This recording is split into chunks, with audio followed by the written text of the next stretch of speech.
Benarkah VOC diundang untuk menjajah Indonesia? Tidak semua penjajahan dimulai dengan invasi. Sebagian mungkin dimulai dari sebuah permintaan bantuan. Pada awalnya, VOC datang ke Nusantara sebagai perusahaan dagang. Namun, ketika kerajaan-kerajaan lokal mulai meminta bantuan VOC dalam konflik mereka, sebuah pertanyaan besar muncul. Apakah bantuan itu justru menjadi jalan masuk bagi kolonialisme?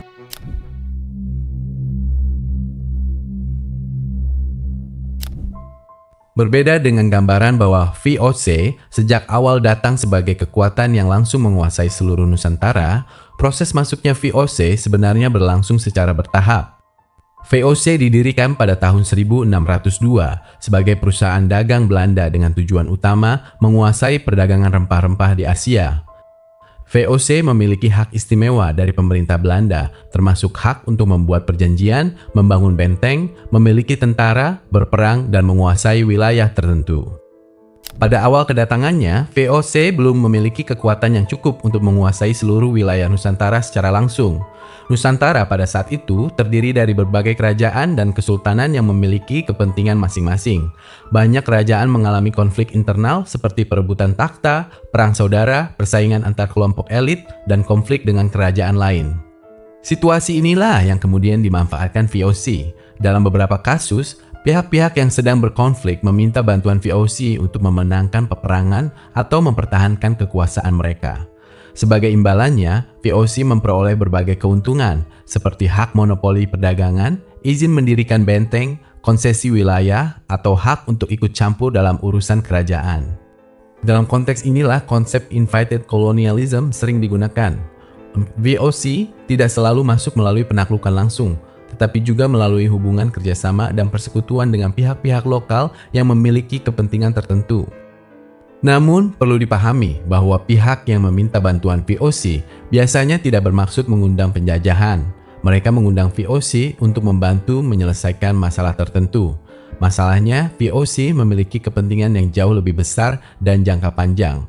Bantuan yang awalnya terlihat sebagai kerjasama, kemudian menjadi jalan bagi VOC untuk memperluas kekuasaan.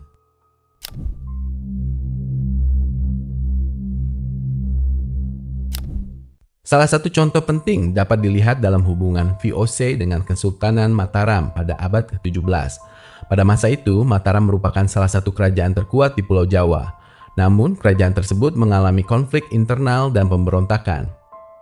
Pada tahun 1677, terjadi pemberontakan Trunajaya terhadap Mataram. Amangkurat II kemudian meminta bantuan VOC untuk menghadapi pemberontakan tersebut. VOC menyanggupi permintaan itu dan membantu Mataram mengalahkan Trunajaya. Namun, bantuan tersebut tidak diberikan secara cuma-cuma. Sebagai imbalannya, VOC memperoleh berbagai keuntungan, termasuk hak perdagangan dan pengaruh yang semakin besar. Mataram juga harus menanggung beban tertentu akibat bantuan VOC tersebut. Peristiwa ini menunjukkan bagaimana hubungan antara kerajaan lokal dan VOC dapat berkembang.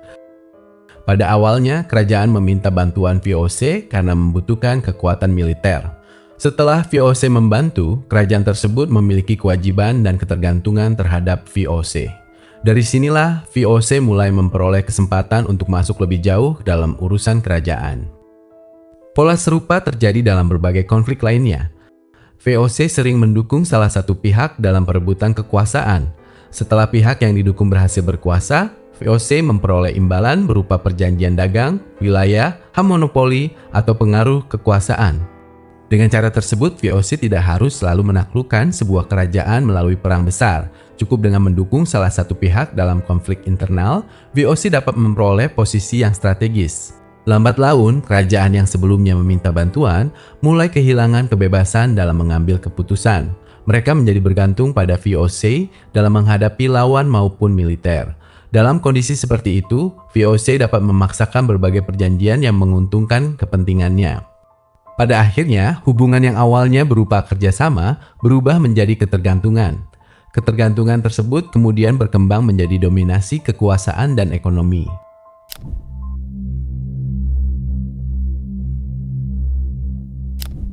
Perubahan hubungan antara VOC dan kerajaan-kerajaan Nusantara dapat digambarkan dalam beberapa tahap.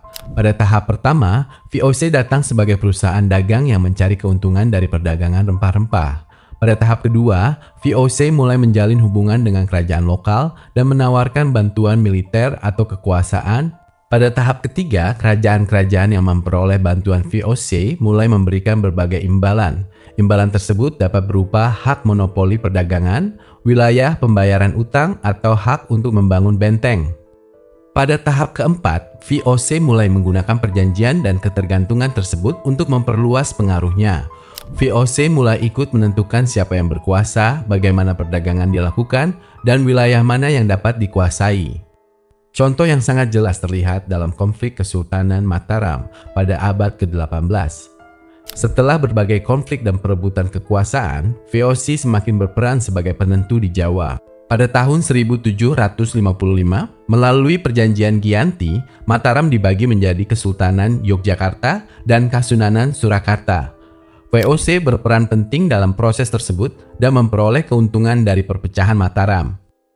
Kemudian pada tahun 1757, melalui perjanjian Salatiga, muncul Kadipaten Mangkunegaran. Perpecahan kekuasaan di Mataram semakin memperkuat posisi VOC sebagai kekuatan yang dapat menentukan arah kekuasaan kerajaan-kerajaan di Jawa. Dari rangkaian peristiwa tersebut dapat dilihat bahwa kekuasaan VOC tidak hanya dibangun melalui perang. Kekuasaan tersebut juga dibangun melalui perjanjian, utang, bantuan militer, konflik internal, dan kerjasama dengan pihak-pihak tertentu. Oleh karena itu, konsep invited colonialism dalam konteks VOC tidak berarti bahwa kerajaan-kerajaan Nusantara secara sadar mengundang VOC untuk menjajah mereka. Yang terjadi adalah bahwa dalam situasi tertentu, penguasa atau kelompok lokal meminta bantuan VOC untuk mencapai tujuan mereka sendiri. Namun, VOC kemudian memanfaatkan kesempatan tersebut untuk memperluas pengaruh dan kekuasaannya. Dengan kata lain, prosesnya dapat digambarkan sebagai konflik internal, kemudian meminta bantuan VOC, kemudian VOC memberikan bantuan, kemudian muncul kewajiban dan perjanjian, kemudian VOC memperoleh hak ekonomi dan kekuasaan, kemudian kerajaan menjadi bergantung, kemudian VOC semakin dominan. Pada akhirnya, VOC berhasil mengubah dirinya dari sebuah perusahaan dagang menjadi kekuatan dan militer yang sangat besar di Nusantara. Meskipun VOC kemudian bangkrut dan dibubarkan pada tahun 1799, wilayah serta kekuasaannya diambil alih oleh pemerintah Belanda. Dari sinilah kekuasaan perusahaan dagang berubah menjadi pemerintahan kolonial resmi. Dengan demikian, invited colonialism membantu menjelaskan salah satu cara bagaimana VOC dapat memperluas kekuasaannya di Nusantara.